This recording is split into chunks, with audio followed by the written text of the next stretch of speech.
Fidelity tells many investors to pay down debt around 6% before investing more. But the stock market might return 8. So Fidelity is telling you to take 6 instead of 8. In Marcus's clean 30-year model, investing $500 a month against 6% debt finishes about $168,000 ahead. Yet Fidelity still chooses 6 on purpose. Same debt rate. Opposite answer? Why can both be right?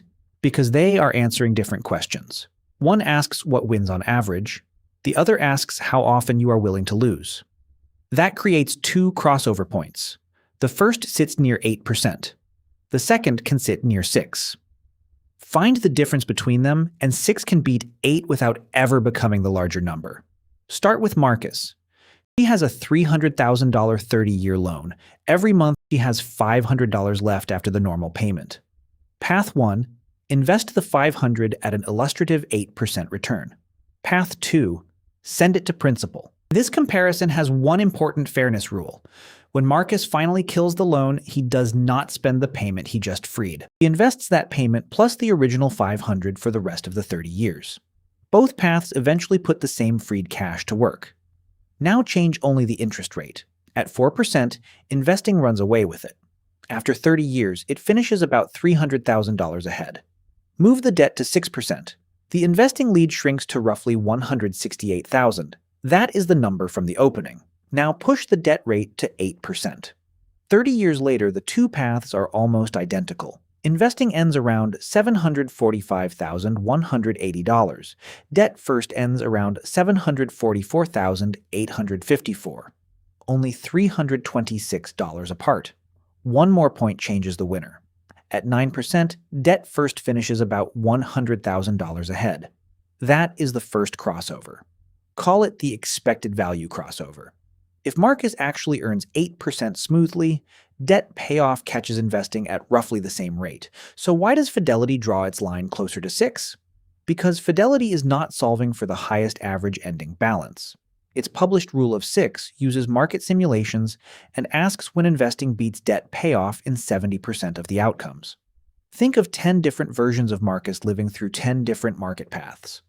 Fidelity does not want investing to win only because one spectacular market lifts the average.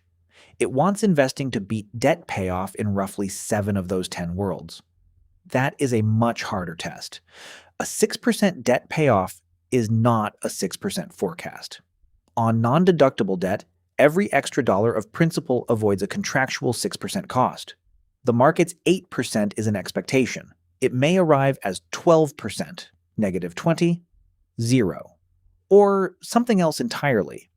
Fidelity discounts the market advantage because it wants investing to win often enough, not merely win on average. Call that the risk-adjusted crossover. Same debt. 2 different finish lines. The first asks, what should produce more wealth? The second asks, how much uncertainty will I accept to chase it? And Fidelity's own assumptions matter. Its rule assumes a long time horizon, no credit card debt, an employer match already captured, non-deductible interest, and a diversified portfolio rather than 100% stocks. Change the assumptions, and the line moves. Fidelity's own research makes that even stranger. Its general rule talks about debt around 6%. But in a separate mortgage analysis, the payoff threshold for a conservative investor nearing retirement fell to roughly 3%. Same company. 6% in one framework, about 3% in another. The mortgage did not suddenly become different math. The investor changed, the time horizon changed. The amount of market risk that person could afford changed. Which means the crossover is not really a property of the loan by itself. It belongs to the loan and the person holding it. The market has already shown why. Take the decade beginning at the end of 1999. Over the next 10 years, the S&P 500 produced an annualized total return around -1%. An investor expecting 8 did not get 8. Someone eliminating non-deductible 6% debt did get the interest savings promised by the loan contract. For that decade, 6 did not merely beat 8. 8 never arrived. That does not make debt payoff the permanent winner. Long horizons give risky assets more chances to recover. And the clean model still says 6% debt can lose badly to an 8% investment assumption. Nothing about the rates changed. The question did. Now put the same argument on two different clocks. Keep the extra $500. Keep the 8% investment assumption. But shrink the loan from a 30-year mortgage to $20,000 over 5 years. At 6%, investing finishes the 20-year model around $428,000. Debt first finishes around $426,000. The difference is only about $2,600. At 9%, debt first wins by only about $1,200. The rate argument is unchanged, the stakes are not, and that creates a second surprise. On the small loan, obsessing over the perfect answer can matter less than simply sticking to either reasonable plan. The interest rate tells you which direction the math leans. The size and duration tell you how expensive being wrong can become. A 30-year loan can turn the decision into 6 figures. A 5-year loan can turn it into a rounding error. Now, break the clean model. First, behavior. Keep the cheap debt and invest the difference only works if Marcus actually invests the difference every month. Research on thousands of debtors found that people were more likely to finish eliminating their debts when they attacked the smallest balances first, even though paying the highest rate first is mathematically superior. Worse math did not become better math. The easier plan was simply more likely to survive contact with a real person. Second, liquidity. Send $10,000 into a mortgage and net worth rises by the same amount the balance falls. But the cash is now home equity. Getting it back may require a home equity loan, refinancing, or selling. An investment account may remain accessible. Cash in an emergency fund is more accessible still. That is why the rate comparison starts after basic emergency liquidity exists.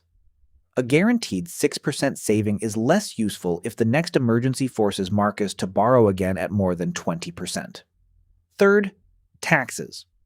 People often mentally reduce a mortgage rate because mortgage interest can be deductible. For most households, that deduction does not actually reduce the rate. After the standard deduction increased, the share of taxpayers receiving a mortgage interest tax benefit fell from roughly 20% to about 8%. For most homeowners, a 6% mortgage therefore behaves much more like 6% non-deductible debt than the phrase tax deductible suggests. For the minority who itemize and benefit, the effective rate can be lower. Same printed rate, different after-tax debt. Those first 3 breakers move the middle of the crossover zone. Now come 2 exceptions that can overwhelm it almost completely. First, the employer match. If an employer adds 50 cents for every dollar Marcus contributes, that matched dollar gets an immediate 50% increase before the market moves. Some plans match dollar for dollar. That is an immediate 100% increase. Normal 3, 6, or 9% debt cannot compete with that first matched contribution. So the 6% question usually starts only after the available match has already been captured. Then flip to the opposite extreme. Credit cards. For accounts actually charged interest, Federal Reserve data put the average credit card rate above 22% in mid-2026. Now 8 is the small number. Paying off debt above 20% avoids a cost no diversified portfolio can reasonably promise to beat. The crossover zone disappears. 21% is not a debate. It is a wall. Those exceptions are why one universal interest rate rule falls apart.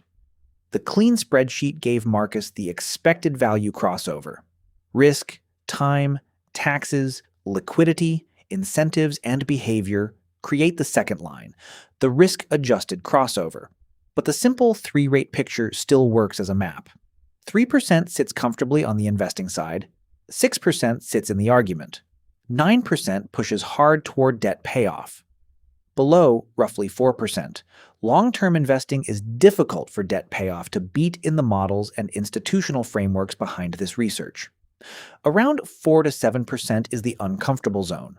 Taxes, time horizon, volatility, liquidity, account type, and risk capacity can move the answer. Above roughly 7 to 10%, guaranteed debt reduction becomes increasingly difficult for investing to beat after risk is considered. And around 20%, the debate is mostly over. So go back to the opening. 6% debt. 8% expected return. The expected value crossover sits much closer to 8. The risk-adjusted crossover can move down towards 6 because the debt payoff is contractual while the market return remains a forecast. That is how both answers can be right. 6 never became larger than 8. One percentage was a contract. The other was a forecast. The real decision is not simply debt versus investing. It is expected return versus certainty, with time, taxes, liquidity, and behavior changing the price of each. There is no magic rate. There is a crossover zone.